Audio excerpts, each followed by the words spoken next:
So what have we got in the box? And the first thing is the Abteilung 502, sorry about that, and a Delta brush. Haven't had a Delta brush like that before. Another Delta brush, I've had a couple of those. The bill, which is the worst part, and very tightly packed up in this little envelope. Some Vallejo paints. It's about half a dozen of them. I can't actually remember why I bought all these, to be honest, and there's lots of greens, and that's confusing me a little bit because I can't immediately think of why I need all those greens. I'm sure I had a really good reason at the time, and hopefully it will come back to me at some point in the future.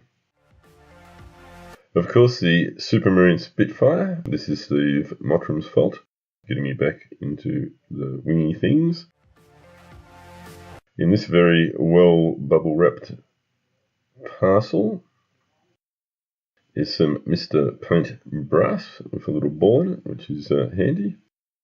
Then my favourite tank of all time, even though you can't see it, it's the Tamiya Panther.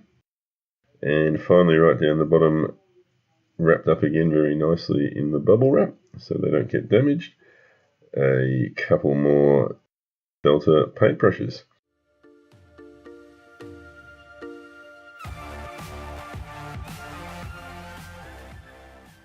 B&A Model World is where I buy most of my stuff. This is an unpaid plug. They do a great job. So, not a bad little delivery. We'll get all these out onto the bench. Nice. So look, it's not my intent to do a detailed product review when I do these bigger unboxings. They'll probably only be a monthly thing. And it's really just to give you an idea of what I'm getting and where that's leading to in terms of future projects. So we'll have a look at each one of them in a little bit more detail, but not a review. And I know you've seen it lurking in the background there. We've got the 1/48th scale Tamiya Supermarine Spitfire Mark 1. Never built a 1/48th scale plane, never built a Tamiya plane, and 38 years since I built any sort of plane. So this is all Steve Mottram's fault, but I thought I'd best have a crack. We've got the AK577 weathering brush fine long, so that looks alright. And the Delta DL94504 flat Torre, which I'll be using for dry brushing mainly.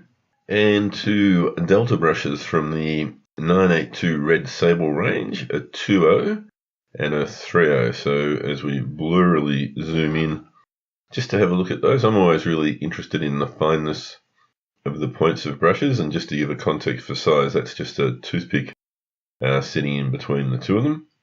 So there's not a lot of difference when you look at them up close between 2.0 and 3.0, but hopefully they'll do the job. And next we have the Abteilung 502. This is a 10.0 brush, and I've not had one of these before, but I've seen other guys use them, so I was really keen. It looked very nice, again quite fine compared to the toothpick, and probably this is a thing for doing around the eyes and much more of the finer detail, so keen to check this out. So next up are the paints, and that's the MRP, so the Mr. Paint brass. Never had one of those before. And then some Vallejo, so German black brown. We've got some olive green. White, which was a mistake. I never buy white. I usually buy off-white, so I really had a good day there. German camo green, a deep green. So I've really gone heavily into the greens, and then I've managed to get an ochre, but a green ochre. I don't know why I've got all these green tone paints. I'm sure it'll come to me at some point in the future. So I've never tried the MRP paint before, and I'm keen to give that a whirl. No pun intended. And finally, onto the Panther, and look, my favourite tank of all time, German Panther. This is the Type G, steel wheel version. It's got the infrared thing. I've never seen that before. Tamiya kit, 1/35th scale, and it's just a beautiful tank. There's something about the lines of it that I really love. So really looking forward to doing that. It was actually part of my plan for 2017, which I am nowhere near achieving. to build this. What it's evolved into is a planned buddy build with Steve Mottram. As soon as I think we've picked a date, but I can't remember what that is. So really looking forward to getting stuck into doing that with Steve, and also actually ticking something off my list that I said I'd do this year.